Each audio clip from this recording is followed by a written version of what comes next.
Good evening, everyone. So to start off with, let me tell you a short story. Once, there was a little bird born different.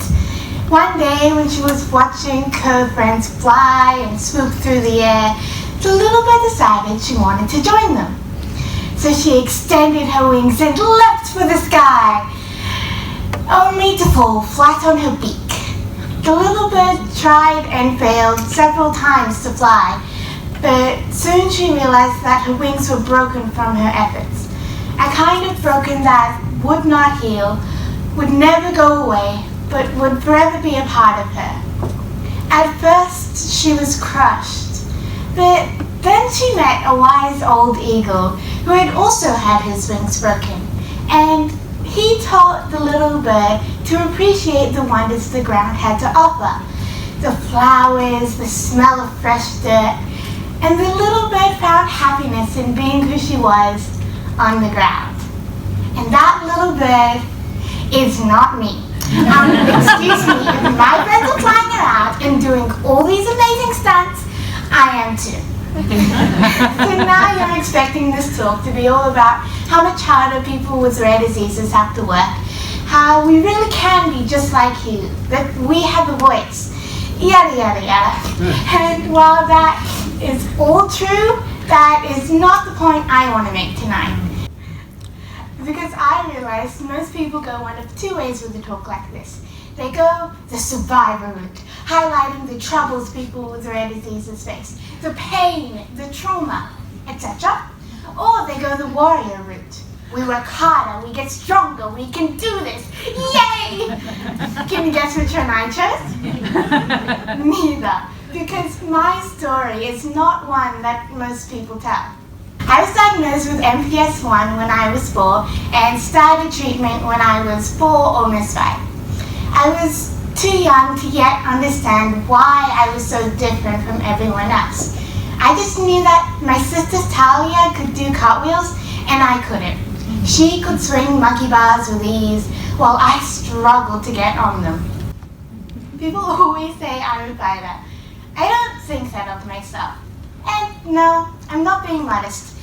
Seriously, if you tell me I'm amazing, I just smile and say, I know. I don't need any more fuel for my ego. I'm telling you, I am not a fighter. I'm just competitive.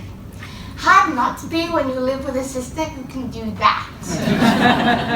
Honestly, I think Talia is the reason I'm working so hard and doing so well. I can't let her beat me. Just to be clear, this is my story. My life as a high-functioning MPS I patient who's been on treatment since she was 4, almost 5. The time of diagnosis was pretty hard on my parents, but I think I became more personally insulted by my condition the couple of years after all the tests had been done and my condition stabilized. Because that was the year my sister Talia discovered gymnastics. See, at the time, our school was running a basic gymnastics class one afternoon a week. Both Talia and I adored it. The only difference was she could actually do everything, while I usually had to repeat the one exercise because I wasn't allowed to do the others. Let me be clear, I could do all the tumbles and stuff the instructors gave us, but apparently I had a weak spine and was at risk of breaking my neck if I tumbled unsupervised. Then, someone taught Talia the basics of a cartwheel. Soon she was cartwheeling to her heart's delight while I could barely kick my legs in the air. Some days I was happy for her. Other days, her natural grace and flexibility drove me nuts. I wanted to do everything she did. I knew I could do it. I felt it in my bones. But my body just wouldn't cooperate. I couldn't do cartwheels, and my mother had the medical papers to prove it. About 2 years ago, my sister Talia and I, we started synchronized ice skating. In synchro, instead of a sole skater on the ice, There's a team of 16 moving as a whole and creating patterns on the ice. We both took to it immediately. The training was intense. Definitely not what we were used to, but despite that, we loved it. Oh, and did I mention no one at skating knew I actually had MPS?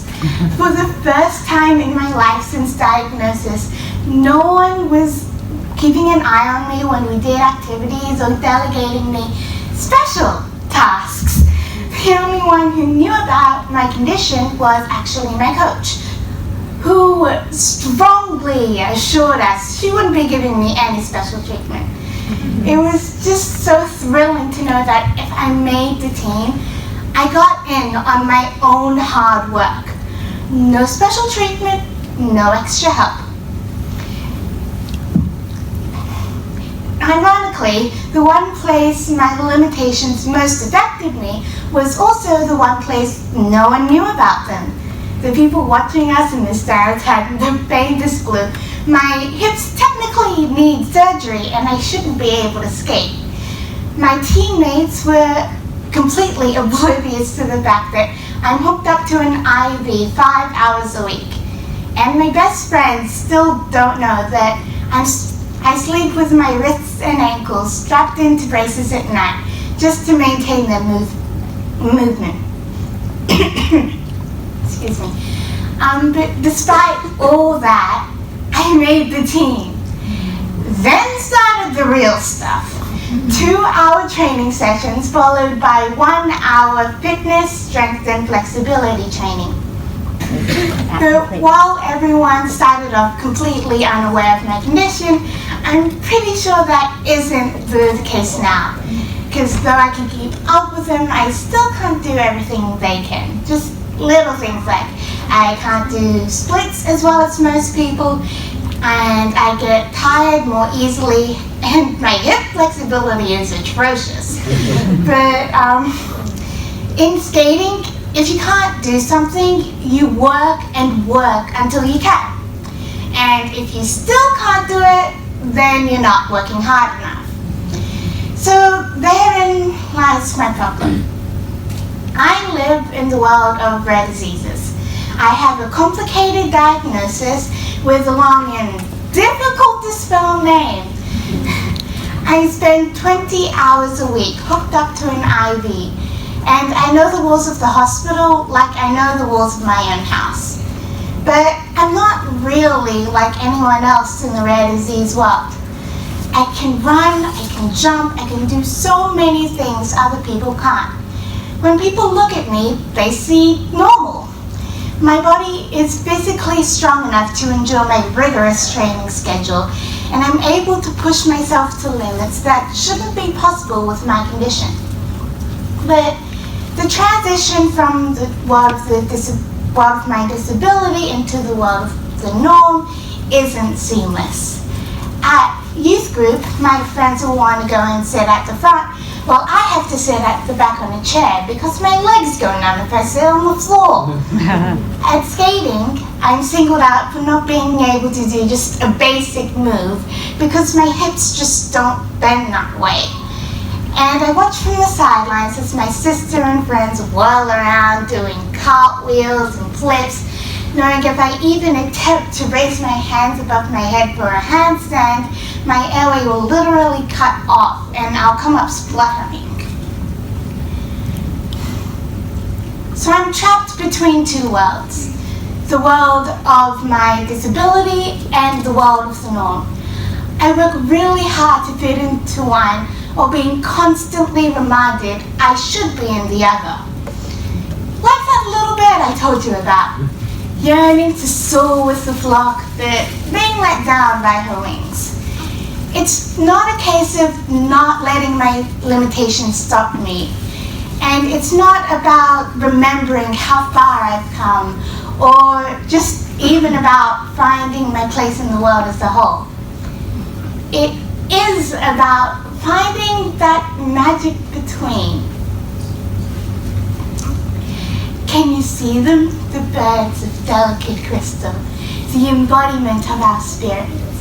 Some soar and swoop and spin through the air. but some have to watch from the ground. Some tuck away and hide from the sky, afraid they'll fall and shatter their wings. Others can't stand not to be a part of the flock, so they shut their eyes tight and pretend. But you can't see the light if your eyes are shut and the darkness behind them looms. But one bird hops to the edge of the cliffs and studies her brethren in the sky. Her wings are bent, their crystal is dull, but something in her eyes are bright. She looked about to see what she had on the ground.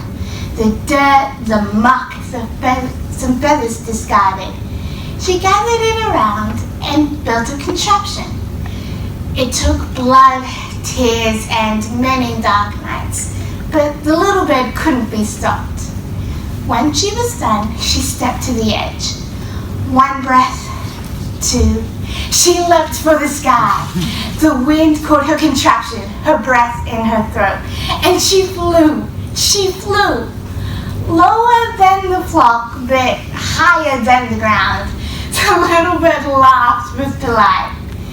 She sailed the horizon where the sky meets the ground, because that is her magic between. And that little bird is me. Thank you.